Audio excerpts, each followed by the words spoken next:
Hello students, आज की class में हम बात करेंगे ओम्स लॉ के बारे में। ओम्स लॉ, और आज हम इसको सिर्फ 10th स्टैंडर्ड तक समझाएंगे। हालांकि ये आपको मिलता है 12th स्टैंडर्ड में भी, बट हम 12th स्टैंडर्ड की बात नहीं करेंगे, हम सिर्फ 10th स्टैंडर्ड तक की बात करेंगे।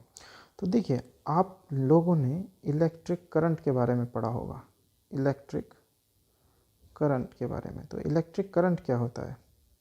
इलेक्ट्रिक करंट होता है when the charge flow in a conductor when the charge flowing in a conductor in unidirectional flow। अगर कोई भी चार्ज फ्लो कर रहा है किसी एक ही डायरेक्शन में, जो आपको फ्लो होना चाहिए वो कैसा होना चाहिए? यूनिडायरेक्शनल फ्लो होना चाहिए, unidirectional flow.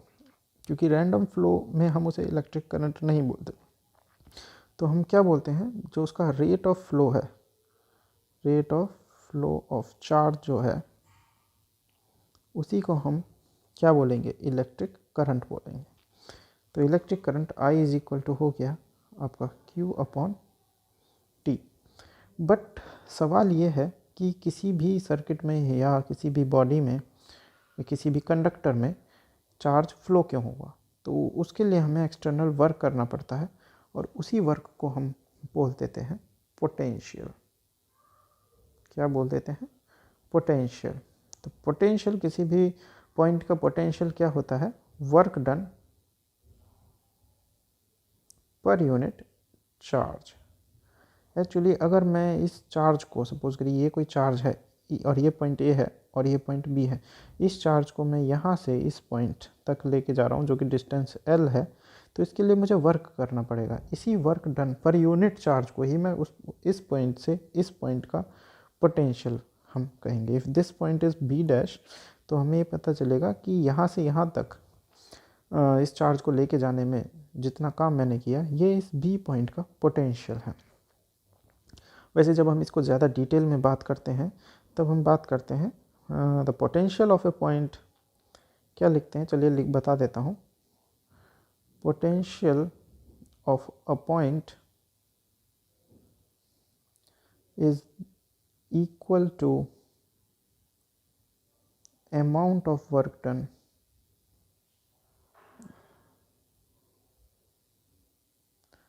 to bring that charge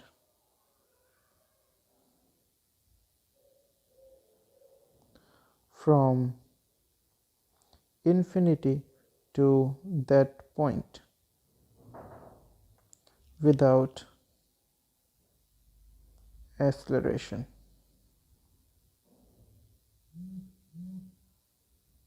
without acceleration, इसी को हम क्या बोलते हैं? पोटेंशियल। अब हम वर्क कैसे करें? चार्ज को तो हम पकड़ नहीं सकते, तो ये वर्क हम करते हैं किससे? बैटरी से। और बैटरी क्या क्रिएट कर देती है? बैटरी क्रिएट कर देती है पोटेंशियल डिफरेंस। सपोज करिए ये सब जो हैं इलेक्ट्रॉन्स हैं, और ये इलेक्ट्रॉन्स यहाँ फ्लो कर रहे हैं। तो ये इलेक्ट्रॉन यूनिडायरेक्शन फ्लो कब करेंगे? जब हमने इसको एक एक्सटर्नल बैटरी सोर्स से यहाँ कनेक्ट करते हैं। This is positive, this is negative. तो सपोज करो ये 12 वोल्ट की बैटरी है, तो यहाँ पर हमारा 12 क्रिएट हो जाएगा वोल्ट, और यहाँ पर कितना हो जाएगा? 0 वोल्ट। अब नेगेटिव, क्योंकि इलेक्ट्रॉन पर भी नेगेटिव चार्ज होता है, तो ये नेगेटिव नेगेटिव रिपेल करते हैं, और पॉजिटिव इस नेगेटिव को क्या करेगा? अट्रैक्ट करेगा। तो इन चार्ज पर फोर्स लगना शुरू हो जाता है, और ये चार्ज इस साइड में मूव करने लगते हैं। इसी करंट को हम इलेक्ट्रॉनियन करंट बोलते हैं। तो करंट को चलाने के लिए पोटेंशियल बहुत ज़रूरी है, और जितना ज़्यादा पोटेंशियल होगा करंट भी उतना ज़्यादा तेज़ी से होगा। तो करंट और पोटेंशियल के बीच में जो रिलेशन था वो ओम ने हमें बताया। तो अकॉर्डिंग टू ओम, तो यहाँ पर हम ओम्स लॉ के बारे में क्योंकि पढ़ रहे हैं, तो हम ओम्स लॉ लिखेंगे। तो ओम ने क्या कहा? ओम ने कहा कि अगर हम यहाँ पर सपोज करें 12 की जगह अगर मैं 6 वोल्ट की बैटरी लगाऊं, तो यहाँ जो मेरा पोटेंशियल डिफरेंस क्रिएट होगा वो 6 वोल्ट होगा, और ऐसी कंडीशन में जो करंट होगा वो इतना ज़्यादा नहीं होगा जितना वो 12 वोल्ट की कंडीशन में था। तो ओम्स ने यही बोला कि अगर पोटेंशियल डिफरेंस ज़्यादा होगा तो करंट भी सर्किट में ज़्यादा होगा, और अगर पोटेंशियल डिफरेंस कम होगा तो करंट भी सर्किट में उसके रेस्पेक्ट में कम होगा। ओम्स लॉ की बात करें तो हम बात करेंगे दैट करंट, सॉरी, हम लिख सकते हैं अकॉर्डिंग टू ओम्स लॉ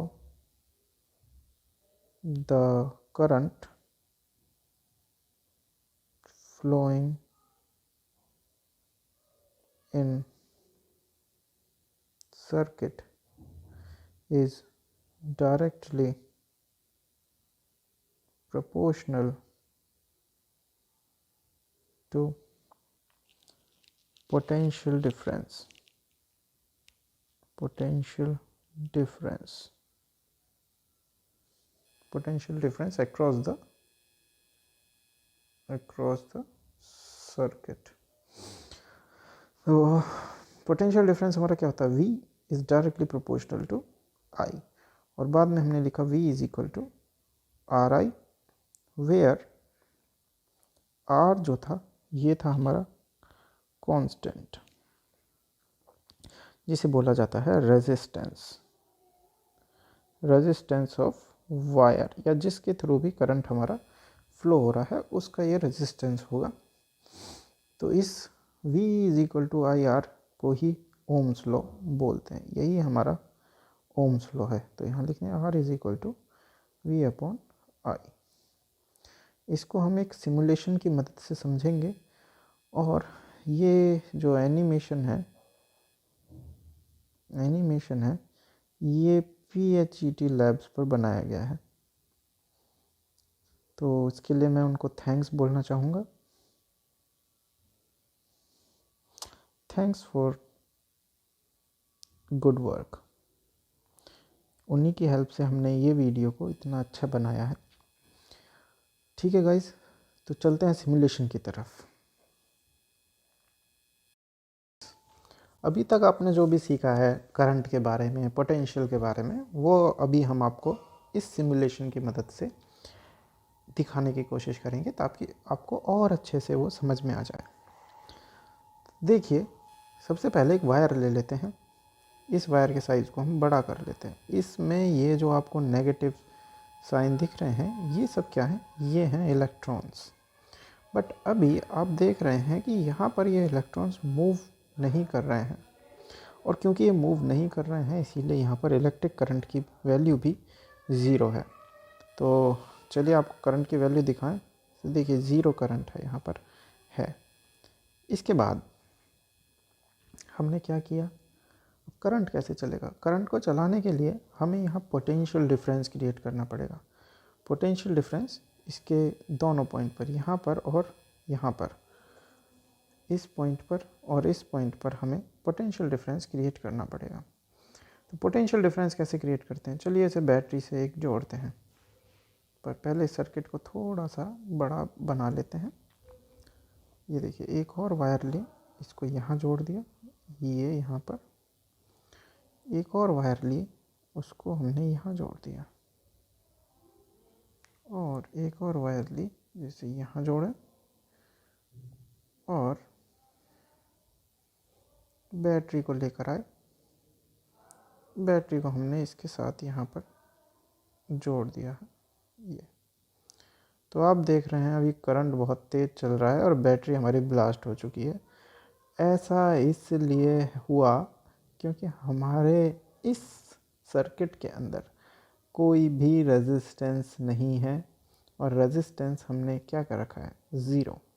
और जो रेजिस्टेंस थोड़ा बहुत मिल रहा है वो वायर का रेजिस्टेंस है, तो उसको ये यहाँ पर नहीं मेज़र कर रहा। इसीलिए आप देख रहे हैं कि ये जो बैटरी है ये हमारी ब्लास्ट हो गई है। और ऐसा ही होता है जब आप नॉर्मल बैटरी के दोनों टर्मिनल को जोड़ दें वायर से, तो क्या होगा? उड़ जाएगी बैटरी। सिंपल है। तो चलिए इसमें कुछ लाइट वाइट बल्ब लगाते हैं तो मज़ा आएगा थोड़ा। इसको यहाँ से तोड़ दो, इसको इस पे जोड़ दो, और इसको इसके साथ जोड़ दो, और अब इसको इसके साथ जोड़। अरे वाह, ये देखो, ये है मज़ा।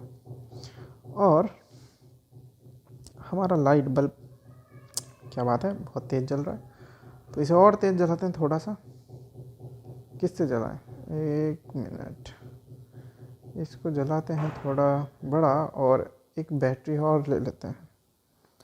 चलिए, एक बैटरी और ली, इसको इससे कनेक्ट किया और इसको इससे कनेक्ट किया, और आप देख रहे हैं कि हमारा जो बल्ब है वो क्या गजब जल रहा है एकदम।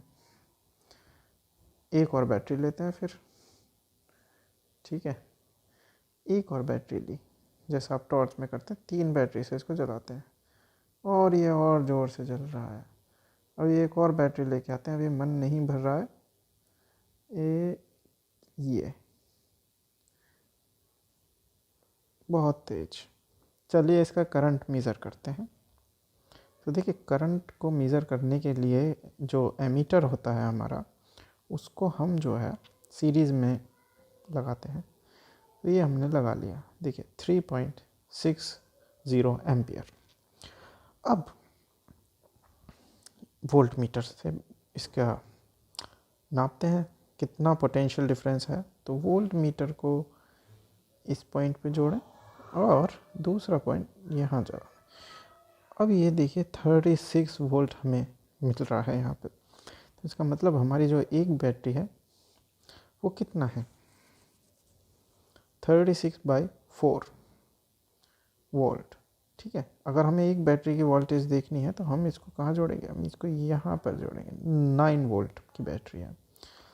तो जैसे जैसे हम वोल्टेज बढ़ा रहे हैं वैसे वैसे हमारा करंट भी बढ़ेगा। यही किसने बोला था, ये ओम ने बोला था। तो चलिए घटाते हैं, इसका पोटेंशियल घटाते हैं, देखते हैं उसका करंट पे कोई असर पड़ता है कि नहीं। तो हमने क्या किया, इसको यहाँ से हटाया, इसको यहाँ से हटाया, इस सेल को हमने साइड में किया और अब इसको हमने यहाँ जोड़ा। ओके, करंट कितना है, 2.70 एम्पियर। और हमारी वोल्टेज कितनी है, हमारी वोल्टेज है 27 वोल्ट। तो जैसे ही हमने वोल्टेज को कम किया हमारे करंट की वैल्यू भी कम हो गई। ओम ने भी यही बोला था that V is directly proportional to I, और we can say that I is directly proportional to V। यानी कि अगर करंट बढ़ेगा, यानी कि अगर पोटेंशियल किसी सर्किट में बढ़ता है तो करंट की वैल्यू भी बढ़ती है। अगर मैं इसे और कम कर दूं, ये देखिए, अब मैंने दूसरे सेल को भी निकाला और यहाँ रख दिया और इसको यहाँ कनेक्ट कर देता हूँ, तो मेरा करंट रह जाता है 1.80 और पोटेंशियल रह जाता है 18 वोल्ट। तो यही आपका क्या है, ओम्स लॉ। यहाँ पर हमें वैल्यू भी मिल जाती है 9 वोल्ट 9 वोल्ट, और 10 ओम का यहाँ पर हमारा जो बल्ब है उसका रेजिस्टेंस है। तो दूसरी चीज़, ये हमारा जो अभी चल रहा है ये इलेक्ट्रॉनियन करंट है। अगर हम कन्वेंशनल करंट की बात करें तो कन्वेंशनल करंट हमारा पॉजिटिव टू नेगेटिव चलता है। ठीक है, इस बारे में भी हमने अपनी एक क्लास में बात की थी। दिस इज़ इलेक्ट्रॉनियन करंट, जो कैसे चल रहा है, नेगेटिव टू पॉजिटिव। और अगर हम कन्वेंशनल करंट की बात कर रहे हैं तो ये कैसे चल रहा है, नेगेटिव से पॉजिटिव से नेगेटिव की तरफ। बस इतना ही फ़र्क होता है, हम अपने कन्वेंशन के हिसाब से इसको मान लेते हैं। ये देखिए। All right guys, I hope आपको ये बहुत अच्छे से समझ में आ गया होगा। मिलते हैं अपनी नेक्स्ट वीडियो में।